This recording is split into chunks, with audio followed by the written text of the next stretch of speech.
What's up, everybody, and welcome to ESO Daily. I am your host, Mr. Craven. All right, guys. So, kind of interesting here. So I got into Rift yesterday, and I'm reading some news, and it's crazy because they now have implemented an LFR into this game. Oh my freaking god! It's about time. It's about flipping time that this happened. And I'm actually pretty pumped up about it. So if I hit Control I, if I hit I, we have a looking for group, which we're pretty accustomed to in most MMOs. It allows pugs to get our pickup groups. If you don't know what pug means pickup group.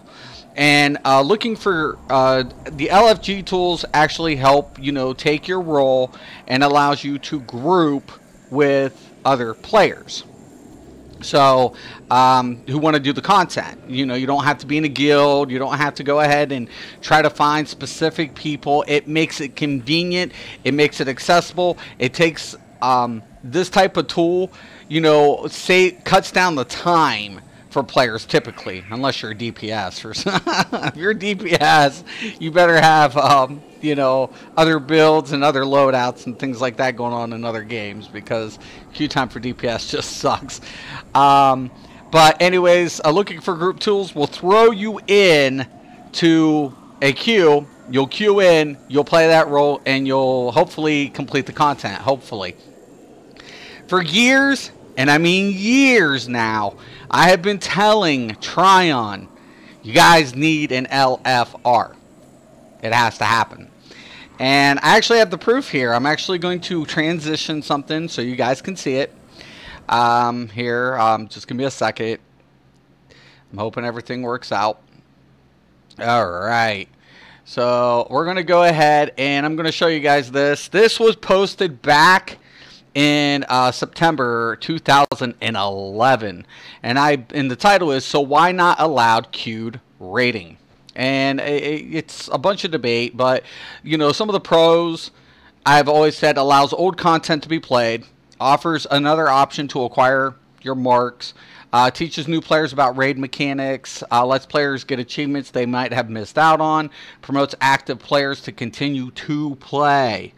So this was back in 2011. 2011 I posted this. This is 2017. This is 6 years ago when I posted this. So yeah, it was so crazy, man. I was just like just nuts. I'm going in here. Hold on. I'm trying to get my Rift back up. So, let me go ahead and remove that. Anyways, I'm going to put that back in transition. There we go. Anyway, so I wanted to throw that out there. LFR. Now, in here, in Rift, you can go ahead and hit Control I, and it will throw you up a looking for raid menu tool. And it actually will tell you the requirements of what they're looking for. 2 tanks, 2 healers, 5 DPS, 1 support. So everything went from 20 to 10 man now. So they've even cut raids down. So in World of Warcraft we did 40 and 20, and also in EverQuest we did 40. I want to say we had 40 man raids. We had huge raids. I'm trying to remember everything. I'm old, guys. Cut me some slack. But in this game we had 20, so now they cut it down to 10. To make it a lot more manageable. To me, this is exciting. The only problem of it is they've only put 1 raid so far, which is the newest one, which TD, Tenoretic Depths, which you can't access till 70. Now, this is kind of really cool because if they were to scale their old raid content, you would have a total accessibility here for players to enjoy content. And World of Warcraft has started making this transition years ago, but these companies weren't the first. Actually, the first game that I was introduced to an LFR was DCUO, which was DC Universe Online. And they did such a tremendous job over there. And it just made content play. I mean, sometimes it was frustrated. frustrating, especially the harder ones. But I always tell people, man, this is great. This is some good shit. And Zos, you might want to take some notes here. I'm just saying, guys, this is ESO Daily. I'm not saying anything against any other game. I played many games. But Zos, quick, take notes. You know, because players want accessibility. They want it. If you want to retain customers in the ever-changing market, there are literally hundreds, maybe 1,000 different MMOs these days.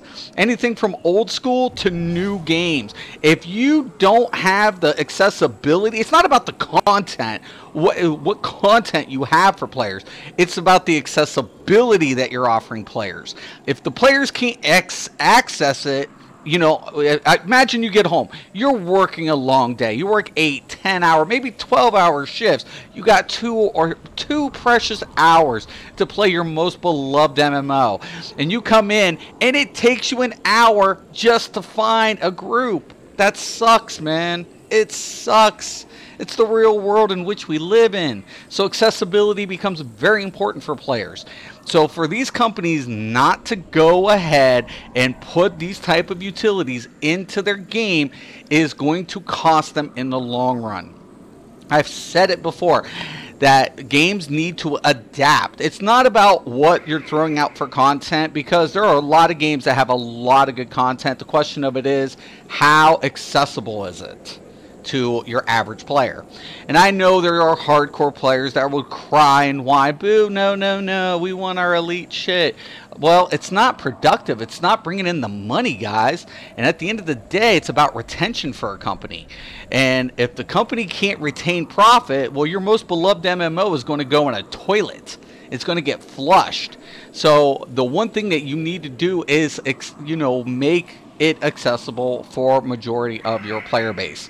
So I'm really happy about what Tryon has done. I hope other companies in the future take note of these type of things. Now, besides this, now I'm going to go ahead and give Tryon, if they watch. I don't know if they're going to watch my shit. I have a pretty low subscriber base at this moment, but I'm thrilled that they finally put an LFR. You need to also change progression in a way. I understand that in the past we're used to going from one, you know, content to another content to another content for progression. I think marks is still a good way to go. So when you use a LFR system, so let's say if I have an LFR, it needs to offer the same kind of like rewards or tokens in not this one, but in older content, so you can obtain your gear. So this allows players to play the old raid content and get marks like they would for dungeons. Because if I hit I can get marks to purchase some of my newer gear. So I can still get Celestial Remnants for doing 4-mans. And if you can bring out old content that offers those types of perks, it'll let players play the old content, enjoy it, and still be able to get something out of it. So just food for thought. And Zos, once again, take notes. LFT, looking for trial. I'm just saying, guys, get it active, put it out there. What is this? I got a daily reward.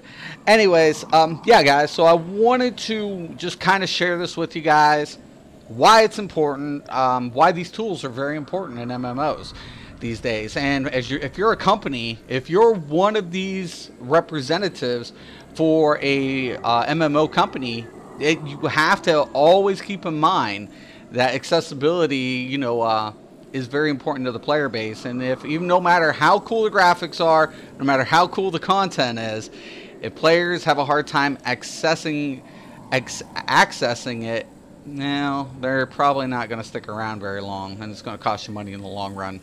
So there it is, guys. Just a quick video on LFRs, and should ZOS be implementing an LFT? This becomes controversial. Should we get an LFT in ESO? Do we need it? It becomes the question. Is this something that could benefit ZeniMax as well? Is it something that can benefit other companies? Just I want your guys' opinion. Please, if you have any questions or comments, especially comments on this topic, post below. I want to thank you all for watching today, and once again and always, have a nice day.